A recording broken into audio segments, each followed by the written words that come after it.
Ben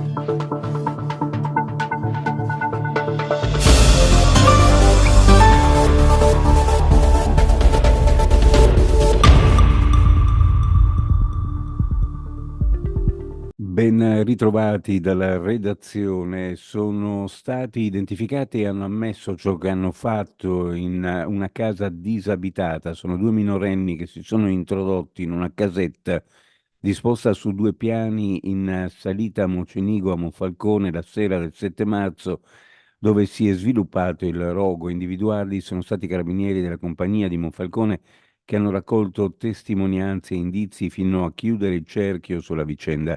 Un indebito gioco, una bravata, quella di decidere di intrufolarsi nell'immobile, complice il buio e il fatto che all'interno non c'erano altro che attrezzature e altri materiali.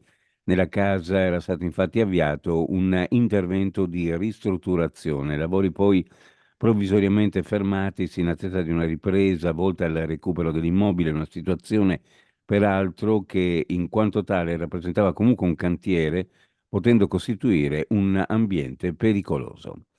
Si chiamavano Lanfranco De Gennaro e Laura Bucceri, la coppia di coniugi deceduti nel tragico incidente avvenuto ieri mattina nel Trevigiano. I due si trovavano su un aereo ultraleggero che si è schiantato al suolo poco dopo il decollo. Il motore si sarebbe spento a un'altezza di circa 40 metri. La coppia aveva due figli, Silvia De Gennaro che vive a Catania e Marco che vive a Treviso. La coppia era residente a Treviso nel quartiere di San Pelaio, dove si erano trasferiti da Udine a metà degli anni 70 e aveva una casa anche a Grado. De Gennaro, generale dell'Aeronautica Militare in pensione, nato a Udine di origine campana, si era trasferito a Treviso con la famiglia e qui aveva volato per diversi anni con il secondo stormo al Sant'Angelo. Assieme a lui la moglie Lucia Bucceri, di origine siciliana, cresciuta a Udine e laureatasi a Trieste. Si è trasferita a Treviso insieme al marito a metà degli anni 70, per anni era stata un'apprezzata maestra alle scuole elementari Bindoni di Treviso, amante della musica classica e della poesia. Nel 2023 il numero di assunzioni in Friuli Venezia Giulia nel settore privato, esclusi i lavoratori domestici e gli operai agricoli, è diminuito del 2,6% rispetto allo stesso periodo dell'anno precedente. L'ex provincia di Pordenone presenta il passivo più consistente con un meno 6,4%, seguita da Udine meno 4,9%. L'area giuliana e quella isontina mostrano invece dinamiche positive, rispettivamente più 3 e più 3,7%. I dati sono stati resi noti dal ricercatore dell'IRES del Friuli Venezia Giulia, Alessandro Russo, che ha rielaborato i dati INPS. Approvate le percentuali di riparto alle discipline sportive associati e enti di promozione sportiva, il 6,9% va a Pordenone.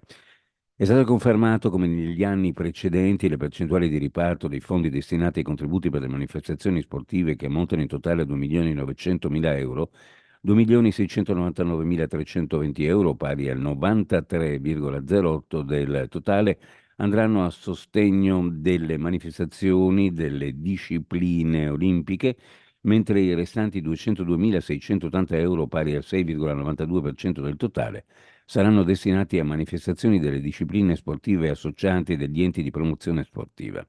Lo ha reso noto il vice governatore del Friuli Venezia Giulia con delega allo sport Mario Anzil in merito al riparto per la realizzazione delle manifestazioni sportive agonistiche e amatoriali, oggetto di una delibera approvata dalla Giunta regionale.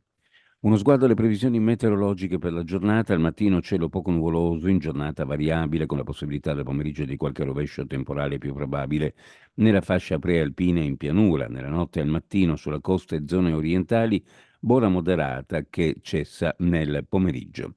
Temperature minime fra 3 e 6 gradi, le massime fra 13 e 16 gradi in pianura, sulla costa minime fra 6 e 9 gradi, le massime fra 12 e 15 gradi centigradi.